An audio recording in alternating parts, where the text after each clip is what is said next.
They're literally standing outside. I'm like, is this a scene from Get Out? Like, I literally think it is. Like, Dr. Umar is typing. Dr. Umar is furious right now. All it takes is a little bit of white brainwashing to activate the coon chip. The average Negro.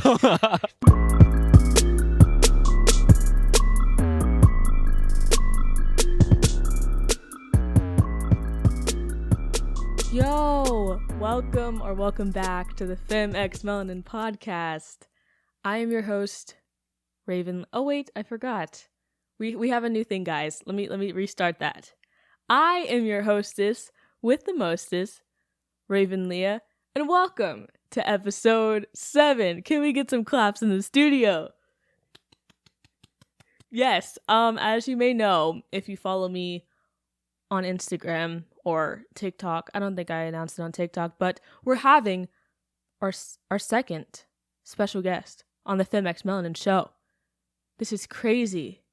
I'm very excited to introduce you to him in a second, but first we gotta do our updates. I gotta check in. I didn't forget. I have to ask you, how are you? How are you doing? How's life? I'm filming this on Memorial Day? Wait. Well, it's actually midnight, so it's the next day. I don't know. It's June 1st, correct? Yeah. June 1st. Whoa. I don't know when this is coming out, depending on how fast I edit this. If I take a whole month to edit this, then you'll see this July. I don't know. But we're here. That's all that matters. We're in summer. That's cool. How was your school year? Hot girl summer is approaching.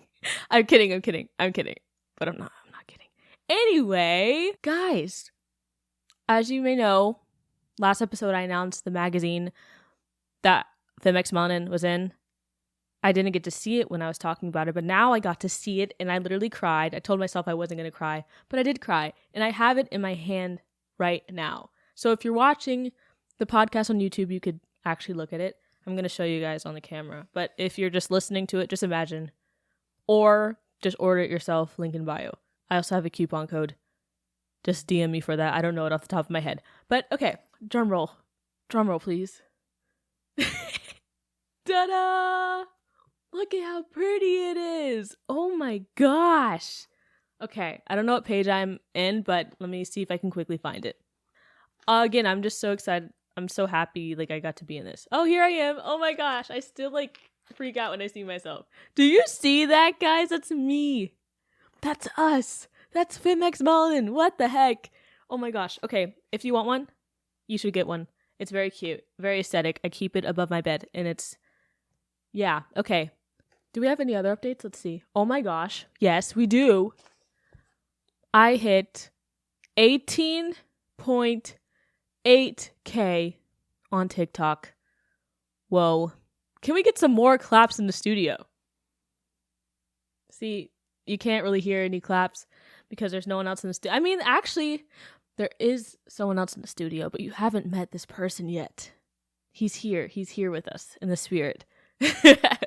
But you'll get to meet him soon. I promise. I just need to keep giving y'all updates because it's been so long since we talked. It's been a whole month, and it probably will be 2 months if I don't edit this in time. But we'll see. Yeah, I hit 18.8K and the thing is, I gained I did the math because I was at 11K before I posted a clip of episode 6. I posted a promo clip from episode 6. It was me talking about the Burger King dude. After I posted that video, I gained okay, let's do math. So if I was at 11K before that and we're at 18, that's 11, 12, 13, 14, 15, 16, 17, 18. Is that, wait, that's 8? Did I gain 8,000 followers after that one video? Is that correct? 5, 6, 7. Oh, is that 7? Okay. An audience member is telling me that's 7. I gained 17K after one video. That's crazy. What the heck? Whoa, that's cool. There's a lot of you now. I'm getting nervous. Oh my goodness. But yeah, that's very exciting. I'm very blessed. TikTok also has been getting on my nerves lately. After posting that video, TikTok took that one down, and that was my most viral video ever, 200K. I've never got that many views on a video on FemXMelanin. I mean, on my personal, I got 3.7 million views on one of my videos, but not to brag. Anyway, that's besides the point. But yeah, for my FemXMelanin account, that was like one of my most popular videos. I spent so much time editing it, and one day TikTok just messaged me. It's like, yeah, your video had a violation for hate speech or something. I'm like, are you serious? I was like so mad. And whenever this happened to me before with a viral video, and then I appeal it and they do nothing. But this time they didn't like put it back up. So I was like freaking out because I'm like, oh my goodness, that was my most popular video. I took so much time editing it. How can they do that? Like, that's not fair. And it made me sad. But I'm like, okay, that made me realize I should start pushing my content towards YouTube. I know you guys have been telling me to just focus on YouTube more, and that's something I'm gonna start doing now because that is more sustainable right now. But I appealed it, and actually they put it back up.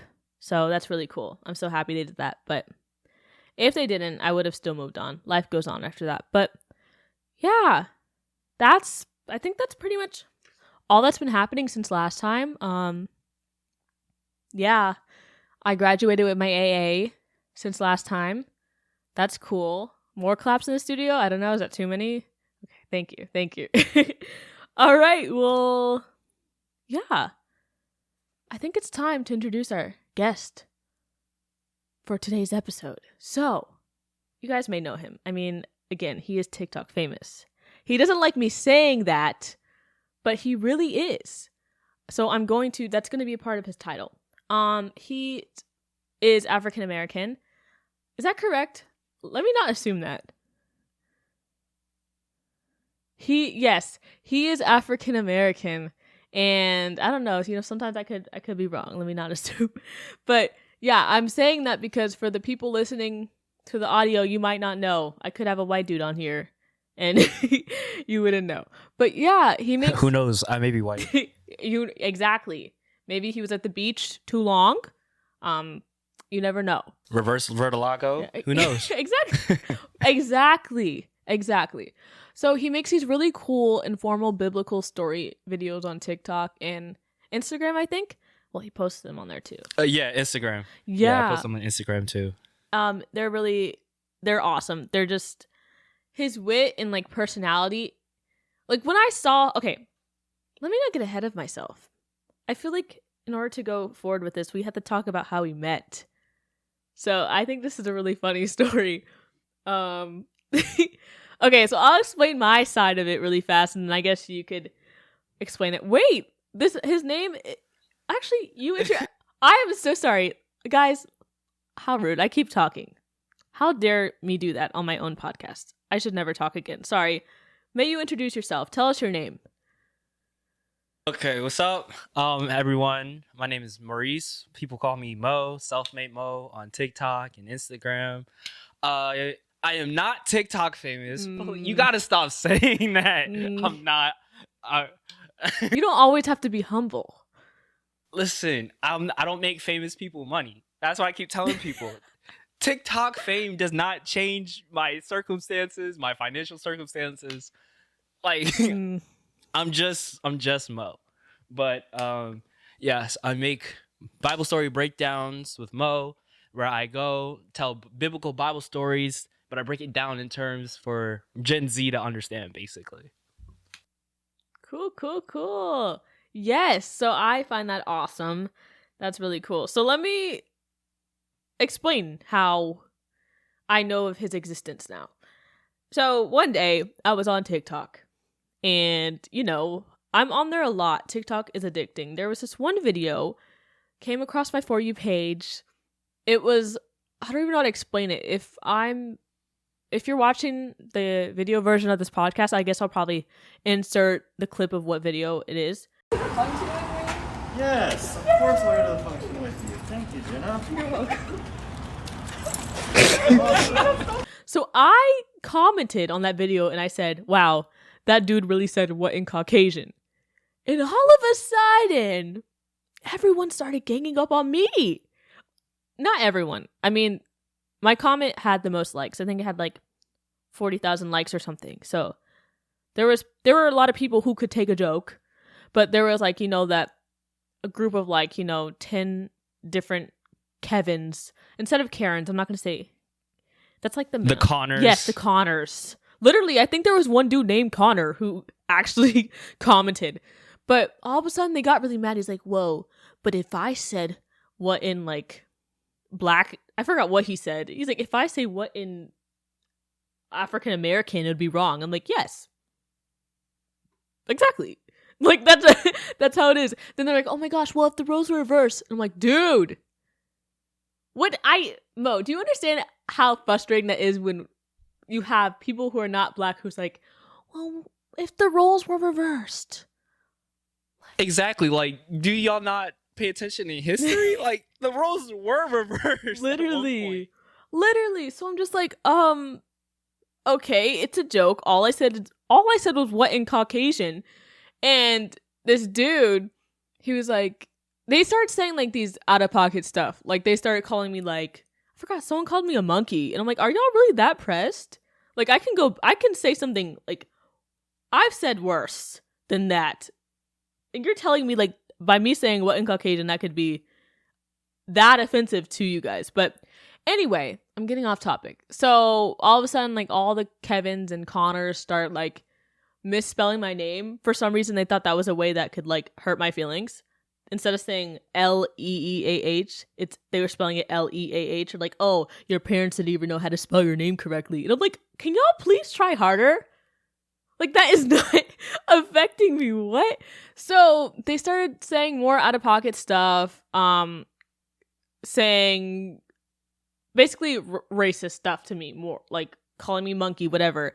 All of a sudden, there's this dude who was on my side. So Mo, you could say your point of view right now.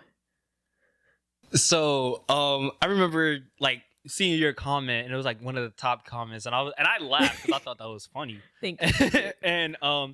And then I was just like scrolling through like the sub comments, so people were talking about like, well, if the roles were reversed, and they were like calling you like a monkey and stuff like that. And I was like, I was appalled. I was like, I know they're really not taking it this far. Like it was a joke. It wasn't anything personal. And then I was just like, you guys are really attacking her for a joke. That was funny. Literally. Number one. And then I think I commented something on the lines of, did you guys like not pay attention to history? Because the roles have been reversed, and it's been reversed, and it recently just been unreversed. So what are you guys talking about? And then I mentioned, I was like, y'all are really showing y'all true colors in these comment sections, calling her a monkey because she made a joke. Are you serious? And then I think I saw you liked it, and then I just mentioned, I was like, I like your podcast, by the way. And I just like threw that in there a little bit. And then you followed me back, and then so that's how we met. Yeah, because from my point of view, there was a lot of people in there, you know, backing me up. I had some white people too in the comments like, yo, it wasn't that serious. Why are y'all attacking her? Like what? And then I saw Mo's comment, and I'm like, oh, wow. So whenever someone comments, I like to stalk their page. So I saw his page, I'm like, whoa, he's TikTok famous. Joking. I am not famous. So I'm like, whoa, that was nice of him to say. So I stalked his account for probably like 30 minutes. I'm like, oh my goodness, I love his content. Like he adds his own personality like to his videos. It wasn't just like a biblical account where you explain Bible stories. It was like he made it interesting. Like I'm like, oh my gosh, this story. Or one of those, stop, let me pray for you. Yes, stop. One of those. Exactly. And then like you feel guilty if you scroll. It's like, wait, I always don't scroll if you love Jesus. How do you feel about those? Like, do you stay if they say that? Okay, forgive me, Lord. Seriously, like I feel like you're trying to guilt me into staying. So like I feel challenged almost. I was like, really?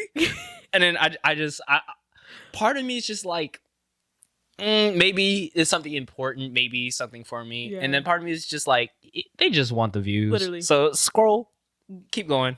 Keep pushing. Sorry. That's how I am sometimes, you know, like listen, I was just trying to like, listen, you can never like go away from the Lord, but sometimes I feel like it's like too much. Like, okay, you're going to hell if you don't like, follow, and share this. I'm like, what? And subscribe to my YouTube channel. Subscribe, yes. If you don't turn on post notifications, you're going to hell. Sorry, I don't make the rule. Literally, I don't. Some of that doesn't add up with me. So I'm like, I don't know. But yeah, basically that's how I know Mo. It was really cool. He was a nice person from the jump. So I'm like, okay. And then I reached out to him one time, and I'm like, yo, will you be on my podcast? And then of course I was scared because I'm like, he's TikTok famous. I can't just go around asking people that. My gosh, I am a regular person. So he said yes, and I was really excited. So here we are now. Thank you so much, Mo, for being here. Here we are On the FemXMelanin I'm podcast. glad to be here. I'm excited. I went from watching the FemXMelanin podcast to being on it. Oh my gosh. Wow. I'm honored. Stop. You're the famous one Stop. here. No, stop it. I'm vibing, literally. I'm just talking to myself in a room at midnight with occasional people watching sometimes. It's nothing. Anyway, so this episode is really special to me because I do not think I've ever talked about Christianity yet on my podcast because I'm a Christian. And I don't know if y'all know that because I probably have never said that. And it's not because I've been hiding that from y'all. There's no reason for me to ever hide that. I love being a Christian. I'm not ashamed. It's just I was trying to find a good way to incorporate talking about Christianity and stuff I've dealt with in my life that has to do with Christianity on my podcast, and incorporate it with what I'm doing because I personally believe with everything you do, if you're a Christian, you should find some way to show God through that. So I'm like, what better way to introduce the topic and stories of what I've dealt with Christianity is than to have Mo here with us, helping me. So again, thank you so much for being here. Yeah. So I basically just want to get into it. Yeah. I'm a Christian. Mo's a Christian as well. We have so much. Oh my gosh, yes. We have so much in that would common. kind of be weird if you weren't a Christian and you make videos like that. Yeah. So yeah. Anyway, but yeah. I want to really to start off. I want to get into my experience with Christianity, experiences, all that stuff. So, quick pause. First, I really want to define the term church hurt. Mo, are you able to define that for us really fast? Yeah, no problem. I feel like a modern day definition of church hurt is anybody who has felt rejected by the church, whether it's because of their sexuality or some struggles that they're going with or something. Mm-hmm. And they've gone to church to get answers or get healing, and it's the people of the church who did more hurt than they have healing. Mm-hmm. Amazing definition. So Mo and I were talking. We had a Zoom call recently to basically talk about our stories, and I shared my story with him. I'll share it with y'all as well. But Mo and I, we both had experiences, right, with being church hurt at one point in our life. I feel like it's sadly a normal thing that a lot of Christians go through. Sadly, it's a reason why a lot of people aren't Christian anymore. Yeah. But I want to get in really quick into my story with that. So I grew up in a very, how do I say this? Well, I talked about it in my other episodes, but it was a whitewashed, I kind of had a whitewashed life, to be honest. I grew up with a lot of white people around me. Nothing wrong with that. I love to have a group of diverse people, including white people. There's nothing wrong with white people. A lot of people get that from my podcast. They're like, oh, so it's called Fem X Melanin. Basically, so you're saying is white people can't enjoy it? I'm like, no, that's not what I'm saying. It's just I like to cater special things to the melanated fam, to the fem fam. Guys, wait! I'm getting off topic, but guys, you know how we finalized the name Fem Fam? You know who actually gave us that idea? It was Mo. He gave us the idea when I was at the 10K live party. He joined the live and he's like, yo, I have a name. I'm like, oh my gosh, let's hear it. And it's perfect. So he's the reason we are titled the Fem Fam now. Yeah, I don't know how I came up with it. I was just like, something catchy, and I was like, Fem Fam. I don't know. It just came to me. I love it so And much. I was like, oh, that's pretty catchy. No, I honestly love it. It's amazing. But yeah, he's the reason, guys. So thank him. But yeah, back to what I was saying.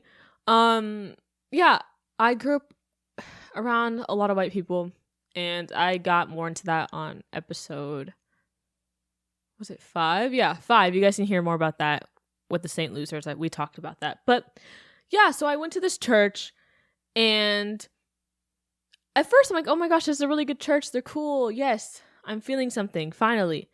They had, the youth groups and all that stuff, so I was a part of all that stuff. But there was girls there who were there longer than me. They've, quote unquote, had more experience. We'll keep that word in mind, because that kind of foreshadows into something else in the future. But keep that word. Experience is the word we're keeping. But yeah, I was kind of nervous about that. But I'm like, okay, it's fine, Raven. Like, we all have our own journeys. We're all growing as Christians every day. It's fine. So I remember one time there was like this youth group event. Again, I was new to this church. There was a bunch of girls there who were there before me. We went to ice skating together, and we're skating. All of a sudden, like, there's this kid on the side.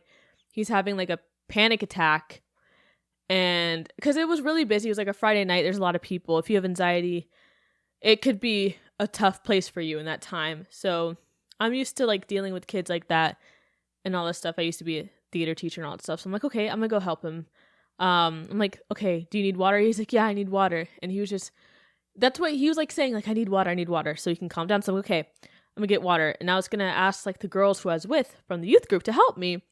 And they're like, oh no, Raven, it's fine. He doesn't need water. I'm like, huh? Wait, what? What do you mean? What does he need? He's like, no, this is the perfect time to ask him if he wants to make Christ his Lord and Savior or something. And I'm like, staring at these girls, I'm like, yeah, we could do that after, but like he needs water. Let's get him water. Let's get the boy water. And like, no. And then these girls like snapped on me. She's like, no, you just came to this church. Like, you don't have the experience we have. We deal with this all the time. And so at that point, I'm like, oh, okay. This is how y'all been feeling about me the whole time. It took this moment for your true colors to basically show. Basically, I'm not as experienced as him. I haven't been at the church longer than them. Basically, so yeah. It kind of like made me realize other things. Like, after they said that to me in that moment, I'm like, whoa, this is how they've been feeling. And it made me feel out of place. I'm like, okay, they kind of made me think, yeah, maybe I'm not as Christian as them. Maybe I don't know what I'm talking about. Maybe this kid doesn't need water, even though he's clearly asking for that. What do I know? I just got here. Oh my goodness. But and my thing is, like, if I was going through that situation too, and people are telling me this is like a perfect time to like ask if Jesus is my Lord and Savior, that would make me panic even more, because you assume, oh, I'm about to die. Yes. I'm about to meet Jesus. Exactly. So I don't know like what the thought process was behind that.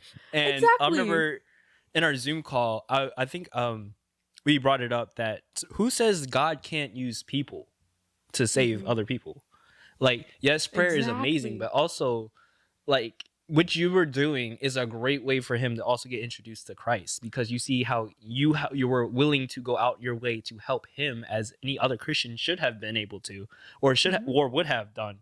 And I think that would be an even better way of showing what Christianity should be, instead of, oh, let's just pray for him. There's nothing wrong with praying for him, but like there's a whole story, a metaphor about a guy who was drowning in a lake, and a guy with a boat came and he said, hey, I have a boat, you want to hop on so I can save you? And the guy's like, no, God's gonna save me. And so the guy rides away, and then a lifeguard comes and he's like, hey, do you need saving?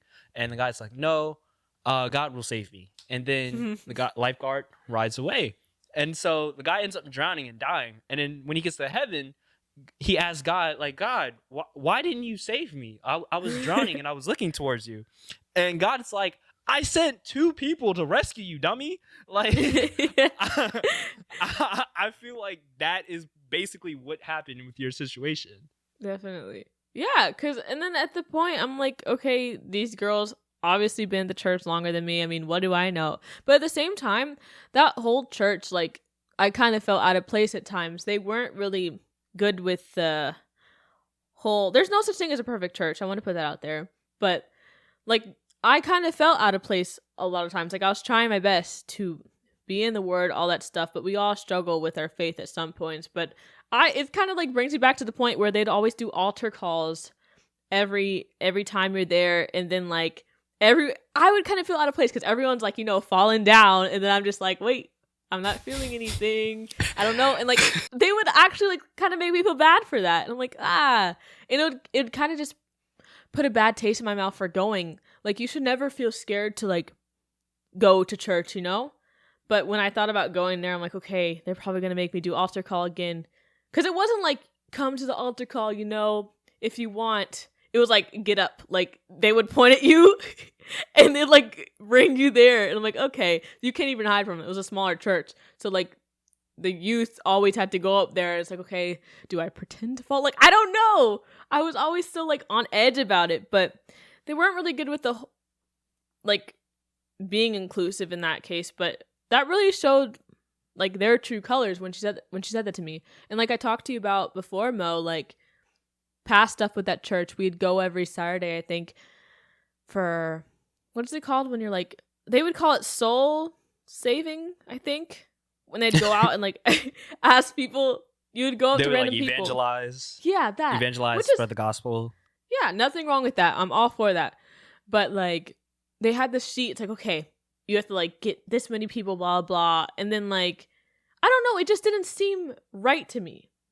It, for some reason, like, I'm like, I don't think this is what it's about.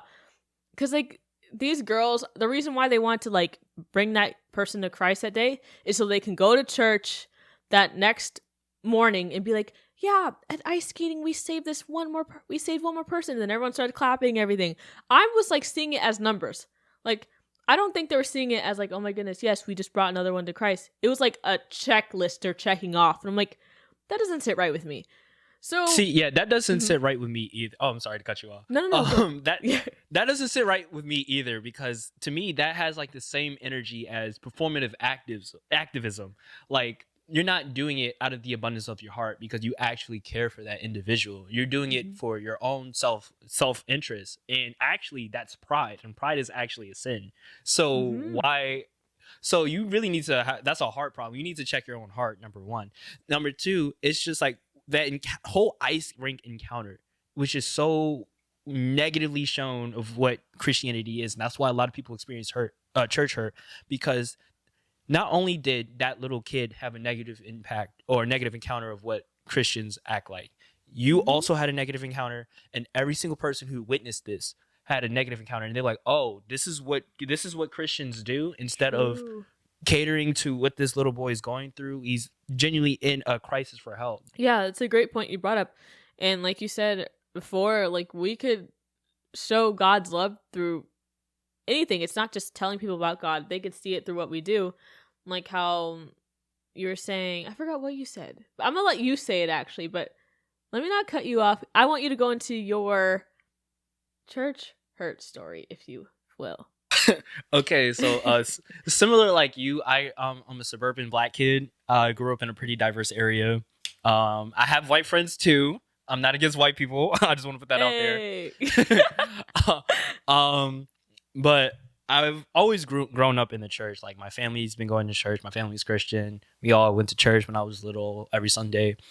And as I got older, I realized there was not a lot of Christians like in the church who were around my age. I think it was like 16 at the time. And that's because a lot of the people my age were experiencing church hurt, and they left. And I saw how the church reacted, and I was like, oh, okay, that's weird.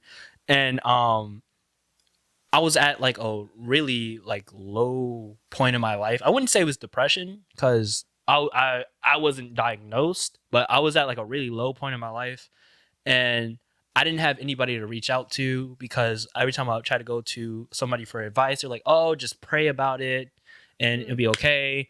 And it's just like, and they would say like, I'm praying for you. And sometimes I don't even know if they actually pray. They just said it because that's what a lot of people do when you're going through something, like, oh, I'll pray for you. But usually they don't actually end up praying for you. So I was just like, I can't relate to anybody here. I can't reach out to anybody. So like, why am I here? Maybe God doesn't love me. Maybe I'm not, I'm just not, maybe I was a mistake. And so I went out into the world. I partied. I did a lot of worldly things, trying to like fulfill a piece that was missing, and I think it was maybe like a year and a half ago or 2 years ago. It was like that piece can't be fulfilled by anything in the world, no amount of money, no amount of fame, fortune can ever fill that void. And the void that was missing was God. And I ended up leaving my parents' church, and my parents, surprisingly, when I told my parents, they were very supportive, and I really needed that encouragement. And I found a more younger church and when I went for the first time, and I saw the pastor speak, I thought he was a youth pastor at first because he was like dressed like me. He was wearing like an off-white t-shirt and Jordans. I was like, okay. Yeah, I was like, okay, though, this is interesting. Okay. And I looked around, and it was like a bunch of like high schoolers and college age people, and there were some older adults too, but it was like a lot of young adults in the areas, in the congregation. I was like, wow, this is amazing. And I forgot what the message was, but it's almost like he knew exactly what I was going through. And I was like, okay, were you stalking me? That's what's the up? best feeling. Because this is hitting a little too close to home. And I felt inside of me, I was like, I feel at home. Like, I don't know. I can't explain how it felt welcoming. And I was like, I've never experienced it before. I joke around saying it's like going to Chick-fil-A for the first time. It's like so welcoming. And it's like, it's like everyone's so happy. And it's my pleasure. But it's actually genuine. And I felt like they genuinely cared about me. And I remember I actually made a friend that day. And I found out my cousin went there as well. And so she was like, oh, you got to I'll introduce you to like the pastor and stuff like that. And I was like, oh, that's really cool. And I was like, he had a pretty big congregation. So I didn't think anything of it. I was like, hi, I'm Mo. I've seen your like Herman's on Instagram and stuff. I thought I would check it out. It was down the street. And he was like genuinely listening. And he was like, okay. And I told him how I wanted to be a filmmaker and stuff. And he said, oh, stop right there. I'm going to connect you with like the creative director here. And I met the creative director at the church and everything. I know. And then I was like, wow, this is awesome. And then I came back the next week and he remembered me like by name. And I was like, wow, he genuinely remembered me. And it felt like he cared. And I was missing that. And I'd never felt that before. And so it like warmed my heart. And so I was like, yeah, this is where I need to be. And I've been at the church since, and I've been making content. And that's honestly everything I know, like video wise, filmmaking wise, is because I went to that church, because I got connected to the creative director, and he taught me like editing, production, and all this stuff. And I was like, wow, I think this is what God had in store for me. And I'm really glad I came to this church. And that's why it's important what church you go to. You can't just go to any church and think, oh, it's fine. And I think that's why a lot of people experience church hurt, because when you go to a church, sometimes you don't get this welcoming atmosphere. You feel like people are talking about you. You're getting judged. And kind of like what you said, how when they were evangelizing or something, they were like, oh, you're new, you don't really know what's going on, like you're not as experienced. Like, I'm sorry, like, did you die on the cross? Because last time I checked, salvation is free. We didn't earn it. It's grace. Like, we can't do anything to earn it. So how are you going to act holier than thou when you're not holy yourself? Only Jesus, only Jesus is holy. And I feel like that just turns a lot of people off. Also, there's a generational disconnect between like Gen Z and millennials, and like Gen X and boomers and stuff like that. They don't really understand us. Like, they don't understand the culture. They don't understand some of the problems we go through. Like, if you talk to if you talk to like a typical like Gen X adult or a boomer about like mental health, they really don't understand what that is. And like, I was talking to an elderly person, a boomer, about like depression, and she was like, "Oh, you can just pray it away," or it's just like they talk about it as if it was a feeling and not like a condition or a mental illness. And I think that's partially why a lot of people leave the church, because especially when it's dealing with like depression or like any mental health issues, it's not taken as seriously. And definitely. I feel that is also a huge. There's a lot of problems in the stereotypical Christian church, but those are huge problems, and there's not enough young pastors. I feel like who can relate to like our age range, and that's definitely lacking in the church. And I'm very thankful that like major pastors like Mike Todd and like Stephen Furtick and a lot of other pastors who are like younger are getting people more interested, and like even Christian TikTokers are like reviving the movement of like a younger audience, as I would say, younger demographic, and reaching out to younger people and getting them on fire for God. And I think that's really awesome. Yeah, I think it's so good. Like what you're talking about is like, once you find that church that's for you, it's like everything can start lining up in your life. Like you're talking about how you learned so much more in film. Like that's just God opening doors. Like you were looking for another church, and here you are God opened more doors for you to learn things and to take more things out of this church than you thought. So it's really good. Especially some people get caught up in the whole like church thing. That's why I like to think some churches out there are like facades. Like you have people, you dress up fancy. You have to wear this, I have to wear that to church.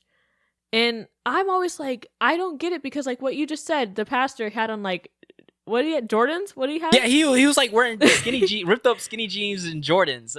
Exactly. And I have no problem with that. Like the Bible says, come as you are. Am I wrong? Exactly. Right. And last time I checked, like, there's nowhere in the Bible where it says you have to wear a suit and tie and you have to wear a long dress to come to church or anything like that. Like exactly.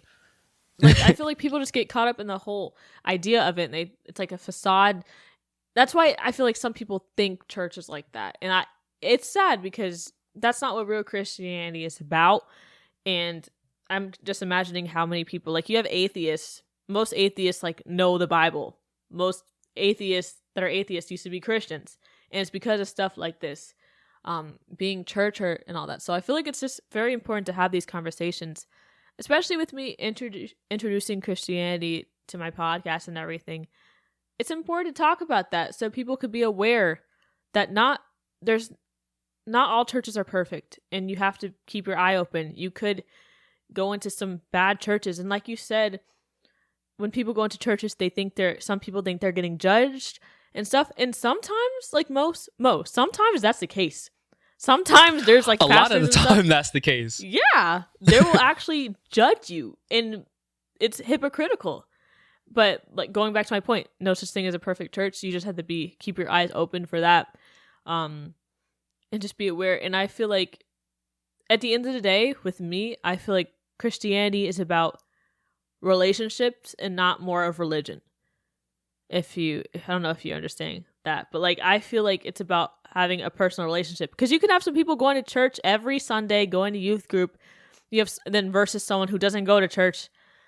They could be more, like this person's just going to church to say, oh yeah, I went to church on Sunday, I'm not going to hell. Like basically that's, yeah. But yeah, great point. Were you saying something?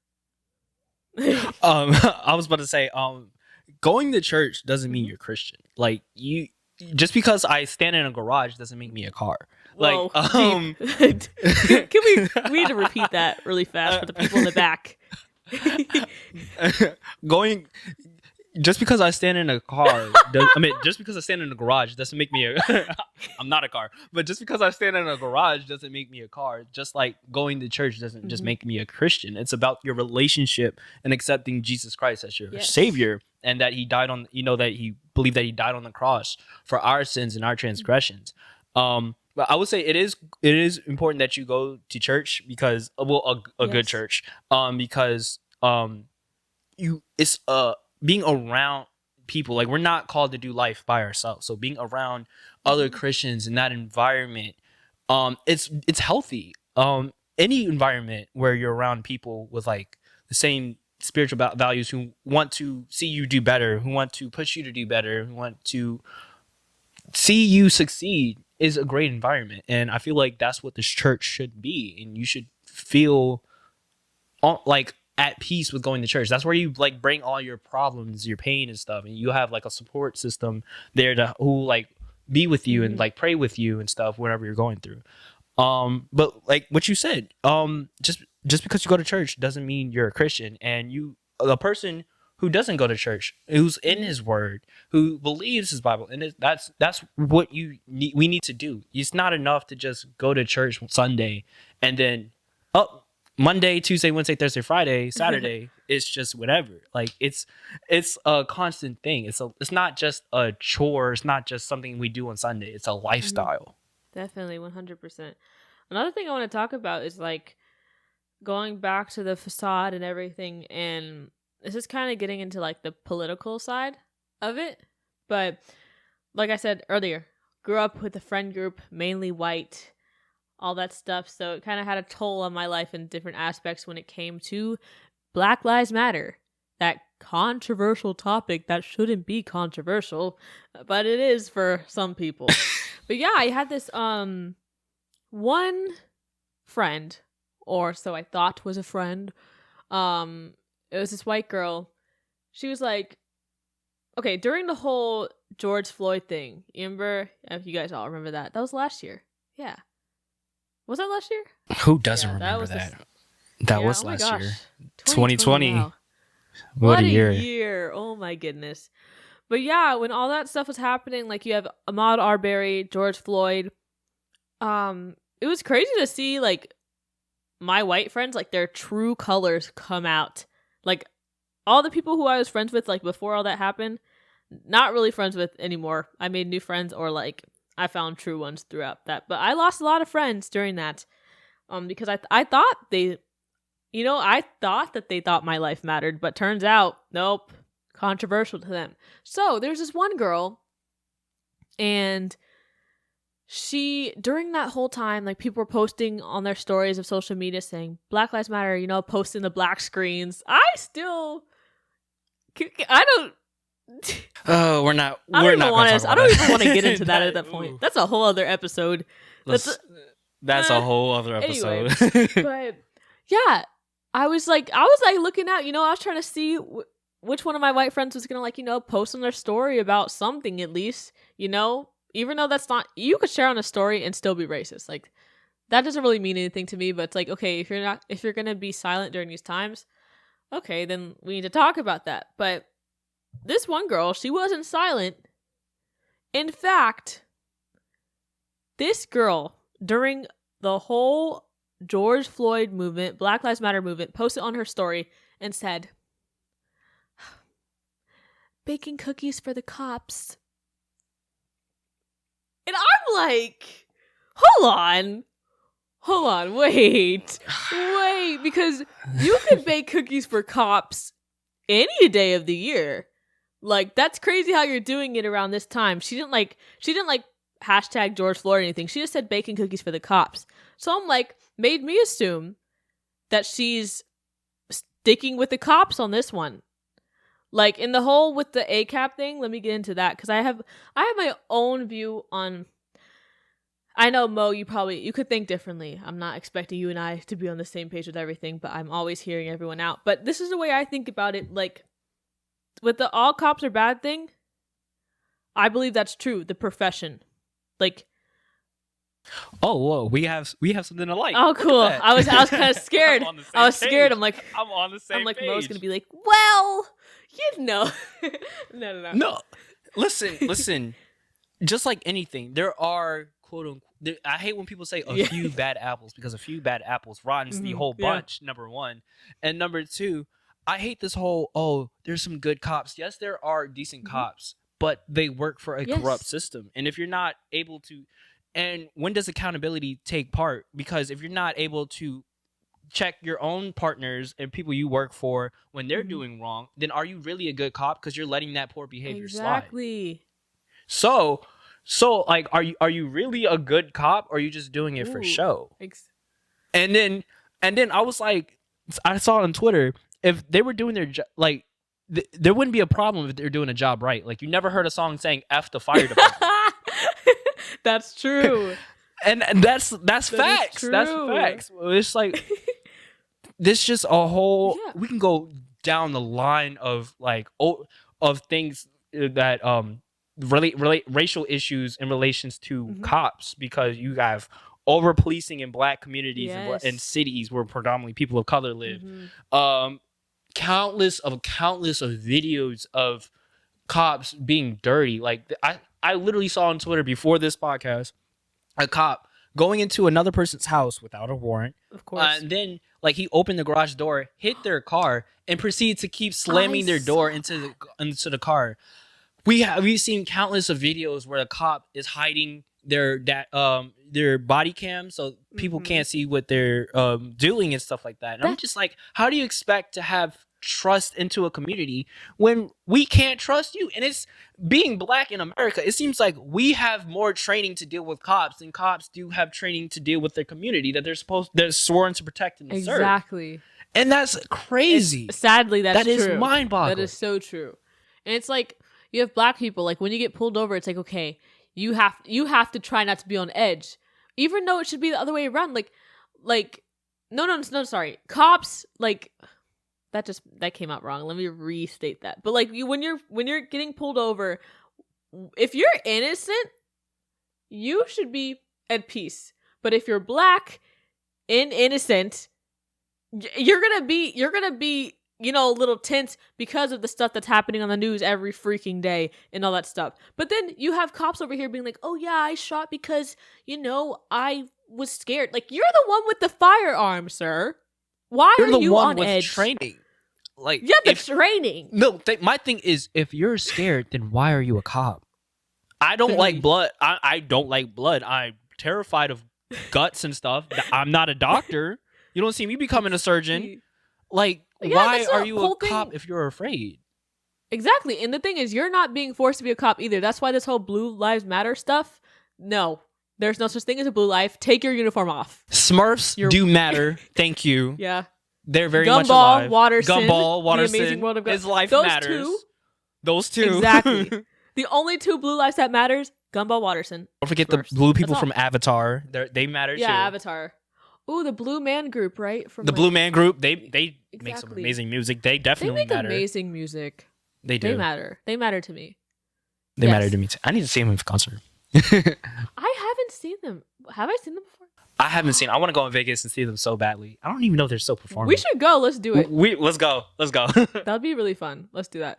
But yeah, back to my thing. Like, this girl posts on her story, baking cookies or whatever, baking cupcakes for cops. So I'm like, oh, okay. So she showed that she's sticking with the cops during these times. Like, if you bake cookies for cops at a different time when this wasn't happening, okay, cool, go off, I guess. That's what you do in your free time. I'm not judging. But, okay, so that's the thing. I cut her off, blah, blah. We're not talking anymore because that was just so inconsiderate and like, read the rude, to be honest. Oh my gosh. Like, yeah, it's just so, like, the privilege that this person, and this person, quote unquote Christian, right? Anyway, so flash forward to now. We're in 2021. I don't follow this girl anymore, but my friends do. So, on her Instagram, she posts something. You know how when you're officially in a relationship, you post your person, whatever. She's dating a black man. Why am I not surprised? So I'm like, why am I not surprised? Doesn't add up. I have so much to say. I literally. First off, I'm mad at the dude. The black dude. Have you seen Get Out? Yes, I have. You know the He's in a couple, sunken place. Yes, you know that one couple, like when the dude accidentally like flashes the camera and he starts like freaking out. Yeah. So do you know the old lady and then him? That's what they look like. Like they're outside. The picture they posted, they're literally standing outside. I'm like, is this a scene from Get Out? Like I literally think it is, but I'm like, no. Like Dr. Umar is typing. Dr. Umar is furious right now. All it takes is a little bit of white brainwashing. To activate the coon In the average Negro. Negro. Literally. So I'm like, oh my gosh. Wow. They love black music. They love to date black people apparently. But like you literally post on your story, you do not support BLM. You don't. And here you I just doesn't make sense to me. Like you can't pick and choose. My thing is, I don't care if you agree with the organization or not. The statement Black Lives Matter is not opinionated. It's a fact. Like it's a fact. where in the saying the three words Black Lives Matter do you see Black Lives Matter more? White people don't matter. Asian people don't matter. Anybody else doesn't matter. Black people are superior to other people. You don't. So how is saying Black Lives Matter triggering to you? Or how is it in a sense racist? Or how do you say I don't agree with that and you not be racist? Like that Exactly. if 2 + 2 is 4 and 4 + 4 is 10, then what the heck is this? Good. What Like the heck is this? listen, like that makes no sense. And then but my thing is what I find hilarious is that when Stop Asian Hate was a thing, you don't see a rebuttal with, stop all hate or stop all races of hate or anything like that. And there's no knock on the Stop Asian Hate movement. I'm totally down with that. But it's just like, where's the same energy? So like, where's the energy? So what it really is the problem here? And so when we break it down, it's the term black. So like you were saying, they like our music, they like our dances, they like our culture, they fetishize us because white boys be fetishizing some black women too. Let's not get it mistaken. Listen, especially on TikTok, it's weird. It's like nobody cares. Why? That's so weird. It is so weird. Gosh. But let's talk about that. Okay. Let's talk about that. It is so. Listen, I don't know who needs to hear this.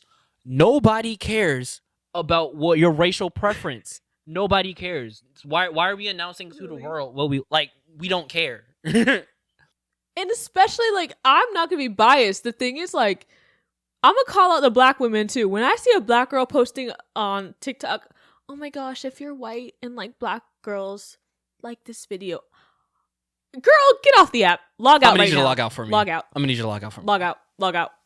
Log out. No. I'm cringing. Don't like stop. It's so I don't even know what the word is. It's like not needed. It's pick me energy. It really is. Pick me. Choose me. Love me. Oh my gosh. It's making them they're like pick me massa, like me. Yes, I'm it's so stupid. It's so stupid. I don't even know. That just irks me when I see that on my story. It's like I literally go on TikTok. I'm like not interested. Like do not show me videos like this ever again. And it's like nobody has a problem if you like dating outside your race. I don't have a problem with that. But same. Putting them on a pedestal and like talking down about other people and stuff like that and fetishizing them, that's where there's an issue. Like that has to stop. Exactly. Back to this girl I was just talking about. It's like, whoa. Okay, you love black men, awesome. But you don't support BLM? I don't get that. And then this girl's like the same type of girl. Like, you know, how do I explain this? Okay, we talked about this before, but you know those white girls who'll go on mission trips and then post that one picture with like the black kid on their hip or whatever. Like, what a sad experience or whatever, amazing experience they had in Africa. I met so many but then during all this time with BLM, they were silent. Not a peep from them. Not a peep. That doesn't add up. Like, okay, you could support some black kids in Africa, but not where you live. Exactly. So are we actually supporting the kids in Africa, or are we doing it for a photo op? Are we doing it for our own benefit? And it's kind of like what we were talking about earlier about like the performative evangelical prophesying and praying for people. Are we doing it for the love for the kingdom? Are we doing it because we want to introduce Christ into the world? Or are we doing it for our own prideful benefit? And so we were talking about this earlier. Do you think if people went to Africa but were told you can't take pictures or post anything on social media, would they still go? And we all know that the answer is no. That's a problem. Exactly. So are you truly there to help? No, you're not. You're there for your own prideful benefit. You're and that's messed up. Exactly. You're using these. You're objectifying these kids, and you think you're better than these kids, and that's what we call a white savior complex. Number one. Yes. And it's just it's so sad, and it's like you're willing to travel overseas to quote unquote help some little poor African kids, but you're not willing to serve and volunteer in your local community or your local city down the street where you can help the homeless or help out in a community center, because we both know why. Exactly. We both know why. Like, let's talk about it. No, it's like literally we need to talk about, like, no, let's be real. The only reason they went on there, like, if you're doing it for the wrong reasons, like that one tweet I saw said, it's like, no, that was a vacation to you, honey. Right. You went on vacation. That was you didn't do anything for anyone. That was a vacation for you. Exactly. But it's literally crazy. I like to think about that too. Like, if you didn't get to have that photo op, would you still go? And the answer is no. They wouldn't. They'd be like, oh, I can't post about it. I can't post to my Instagram about it. I can't post on Twitter. What? I can't write like a caption saying no, the caption will always be like, oh my gosh, I felt so changed. Okay, if you felt so changed, why aren't you doing anything here? Like, why aren't you doing anything right now? Exactly. For the black community.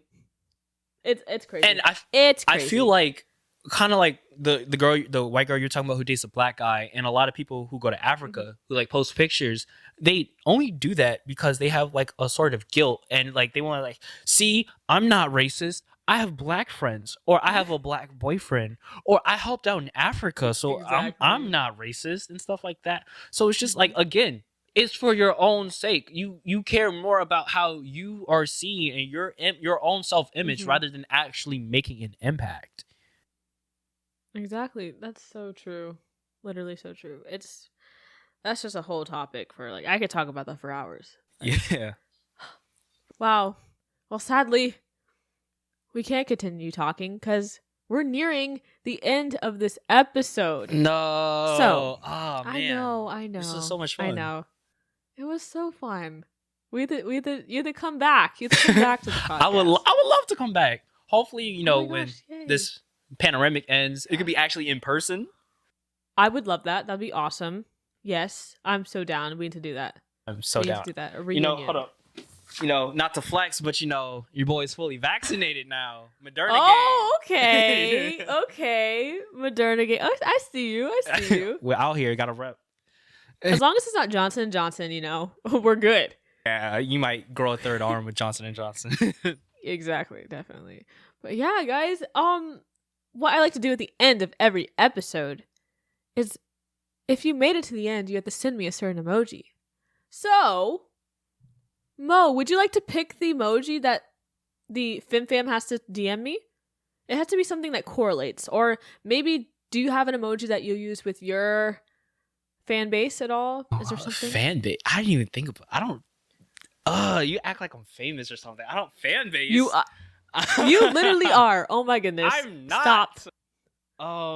Stop.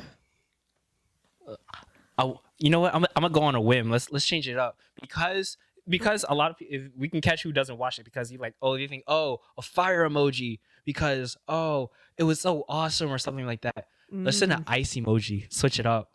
The ice cube emoji. Ice cube. The ice cube. There's an ice cube emoji.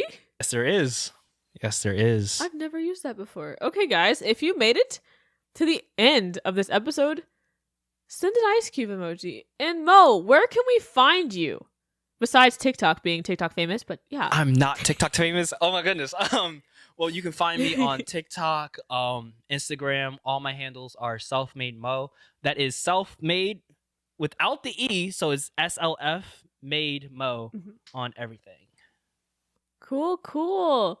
Well, thank you so much, Mo, for being here on episode 7. It's been a blast. My pleasure. I'm appreciative. I am so glad you had me. Oh my goodness, this was so much fun. Thank you for coming. It was so fun. I don't want it to end, but sadly it has to. What time is it? It's like 2 a.m. It's almost like 1:30. Oh wow. Okay. Wow. But yeah, thank you guys so much. You guys can watch this episode on YouTube. Hopefully, if I figured out how to do that. The YouTube channel is up and running. Episode 6 is also available on YouTube right now. It's at FemXMelanin. You can follow me on Instagram, Twitter, TikTok, all at FemXMelanin. I'll see you guys on the next episode of FemX. Why did I say FemXMelanin so much? That's weird. Okay, I'm gonna go now. Bye.